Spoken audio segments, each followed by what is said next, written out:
যে ফামান কানা ইয়ারজু লিকা রাব্বিহি ফালইয়ামাল আমালান সালিহান ওয়া লা ইউশরিক বিইবাদাতি রাব্বিহি আহাদা।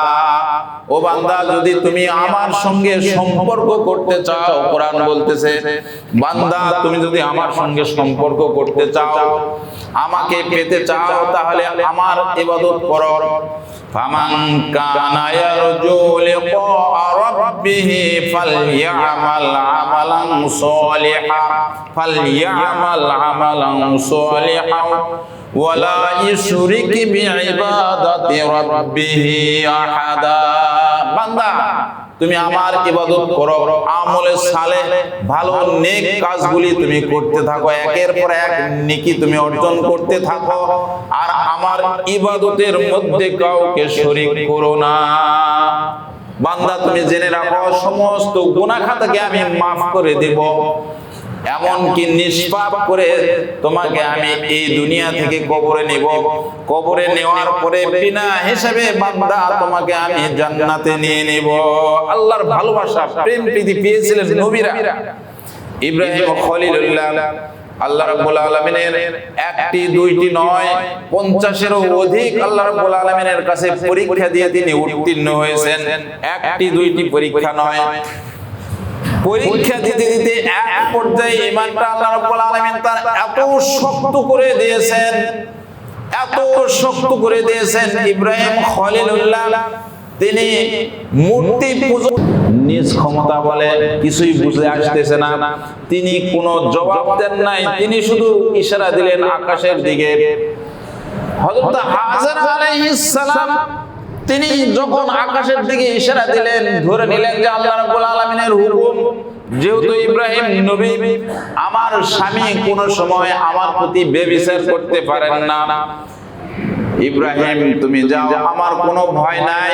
এই মরুভূমিতে পানি নাই, খাবার নাই, কিচ্ছু নাই, কোনো জনবসতি নাই, পশু পাখি কিছুই নাই, কোনো কিছু দেখা যাচ্ছে না, শুধু ধুধু মরুভূমি আর পাহাড়। এখানে তুমি রেখে যাচ্ছ, আমার কোনো আপত্তি নাই যদি আল্লাহ রাব্বুল আলামিনের হুকুম হয়ে থাকে। এটি আমার সান্ত্বনা যে রব তোমাকে এখানে রাখার জন্য আমাকে বলেছেন, আমাকে সেই রব ক্ষুধা দিয়ে তৃষ্ণা দিয়ে অনাহারে কোনো সময় মারতে পারেন না। ইসমাইল আলাইহিস সালাম দুধ শুকে গেলেন, ইসমাইল আলাইহিস সালাম দুধ পান না, এমন অবস্থা, স্তনে কোনো দুধ নাই, পানি নাই, কোন প্রকারের খাবার নাই, কিচ্ছু নাই। ইসমাইল আলাইহিস সালামকে পানি দিবে দৌড়াচ্ছিলেন সাফা মারওয়ার দিকে, সাফা পাহাড়ের দিকে দৌড়াচ্ছেন, সাফা পাহাড়ের দিকে দৌড়াচ্ছেন, আবার মারওয়া পাহাড়ের দিকে তাকায় দেখেন চিকচিক করতেছে, মনে হয় বালুর মধ্যে কোনো পানি আছে।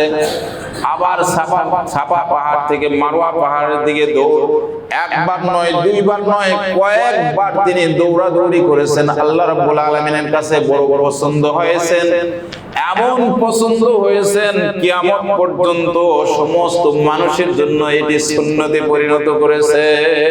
সুবহানাল্লাহ। যত মানুষ যাবে হজ করতে, এই যে সাফা মারওয়াতে সাই করতেই হবে।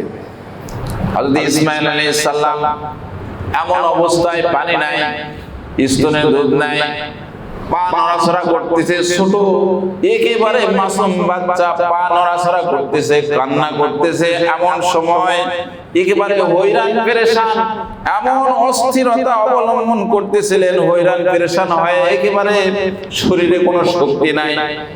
ইসমাইল আলাইহিস সালামের কাছে আসে, দেখেন যে পায়ের হোঁচট খায় খায় মাটি সরে যায়, সেখান থেকে পানি বের হচ্ছিল। সুবহানাল্লাহ, পানি ফোয়ারা বের হতে শুরু করেছে। তিনি বালু দিয়ে বাঁধলেন, গোল করে বাঁধলেন, পাথর দিয়ে বাঁধলেন, পানি চলে যাচ্ছে, আটকানো যাচ্ছিল না।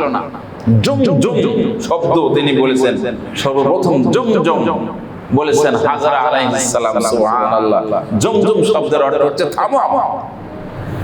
নবীর স্ত্রী সঙ্গে সঙ্গে পানি স্থির হয়ে গেছে। সুবহানাল্লাহ, কিয়ামত পর্যন্ত এত বিশুদ্ধ পানি আল্লাহ রাব্বুল আলামিনের পক্ষ থেকে, এই পানি যে শেফা, এই পানি যে পান করবে আল্লাহ রাব্বুল আলামিন তাকে শেফায়ে আজলা কামেলা দান করবেন। সুবহানাল্লাহ। এমন কিছু কুদরত আল্লাহ রাব্বুল আলামিন এই জমিনে দিয়েছেন। ইব্রাহিম খলিলুল্লাহকে আগুনে মারতে পারে নাই, তারপরে তাকে দেখা গেল যে তার সন্তানকে নির্বাসনে দিলেন বিবিকে, সেখানে যখন পানি বের হলো, পানির ফোয়ারা বের হলো, পাখি উঠতে লাগলো, এরপর বিভিন্ন দেশ থেকে মানুষ যখন সফরের উদ্দেশ্যে যাচ্ছিল, দেখে যে সেখানে একটা কূপ আছে, মানুষ বসতি তৈরি করে গড়ে তুললো, তৈরি করলো, সেখানে আস্তে আস্তে সেখানে মালিক হয়ে গেল হযরতে ইসমাঈল আলাইহিস সালাম এবং তার মা। সেখানে সবচেয়ে ধনী ছিল সেখানে। আল্লাহু আকবার।